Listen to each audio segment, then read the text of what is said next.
محسن پاکستان۔ خدائے لازوال نے کرۂ ارض کو پھلوں، پھولوں، معدنی خزانوں، اناج اور دلکش سحر انگیز نظاروں سے سجا کر آخر میں حضرت آدم کے ذریعے دھرتی پر انسان کی آبادکاری کر دی۔ جب بھی کسی باشعور اہل دانش و حکمت نے خدا کی کائنات، دھرتی، اس کے خزانوں، نظاروں اور پیکر مشت پر غور کیا تو یہ حقیقت سامنے آئی کہ خالق کائنات نے روز اول سے آج تک ہر دور میں اپنی لازوال، عظیم، دلکش، حیران کن تخلیق سے اہل دنیا کو حیران اور ششدر کر کے رکھ دیا۔ طاقتور بادشاہ کو معمولی انسان سے شکست دینا، فرعون کے گھر میں حضرت موسیٰ کی پرورش، پھر اسے حضرت موسیٰ کے ہاتھوں دریائے نیل کی موجوں میں تنکے کی طرح ڈبو دینا،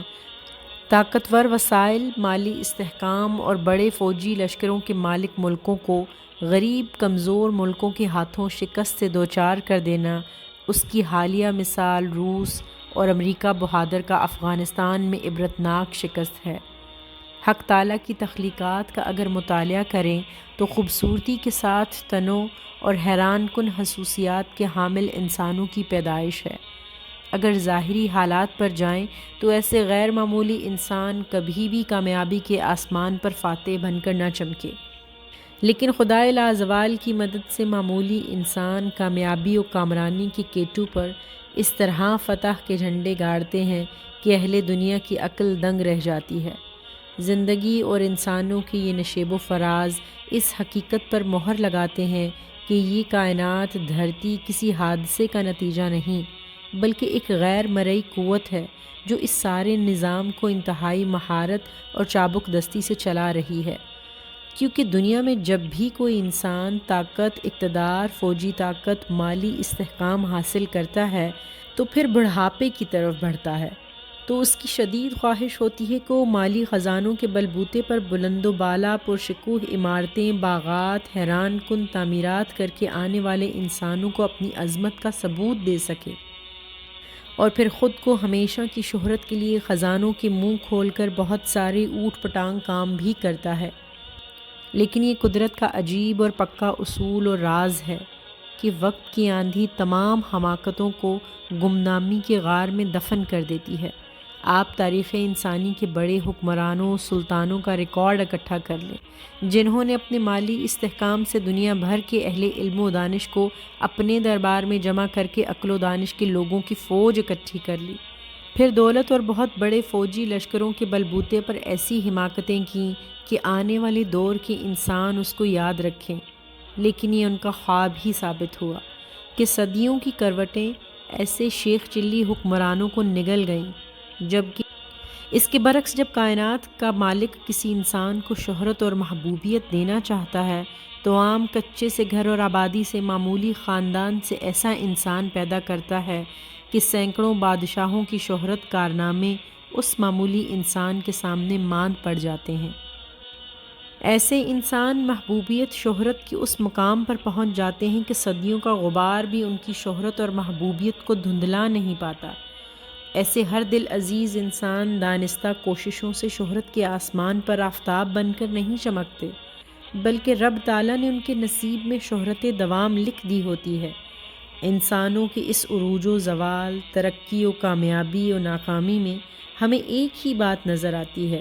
کہ یہ کامیابی ناکامی صرف اور صرف حق تعالیٰ کے پاس ہے۔ وہ جس کو چاہے بادشاہ بنا دے، جس کو چاہے گداگری میں غرق کر دے۔ خدا جب کسی انسان سے کام لینا اور شہرت دینا چاہتا ہے تو وہ کسی خاص علاقے، ملک اور خاندان کو چن کر غیر معمولی صلاحیتوں سے مالا مال انسان پیدا کرتا ہے، جس کی شہرت صدیوں پر قیامت تک قائم و دائم ہو جاتی ہے۔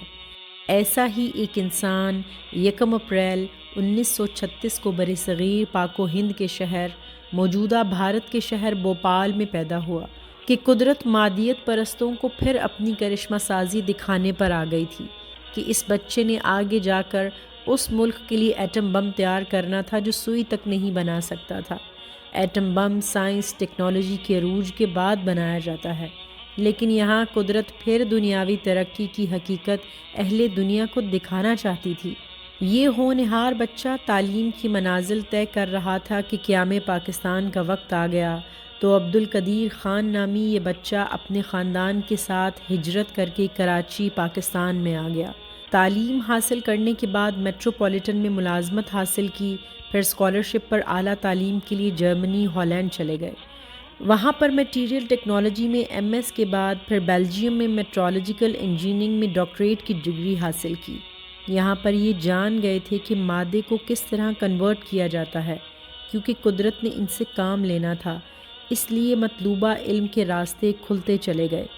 اسی دوران سانحہ مشرقی پاکستان رونما ہو جاتا ہے۔ اس حادثے کے بعد جب اندرا گاندھی نے یہ کہا کہ 2 قومی نظریے کو ہم نے سمندر میں غرق کر دیا ہے، تو یہ سن کر اس پاکستانی کا دل چھلنی ہو گیا۔ ڈاکٹر قدیر خان بھی سانحہ مشرقی پاکستان پر بہت افسردہ تھے۔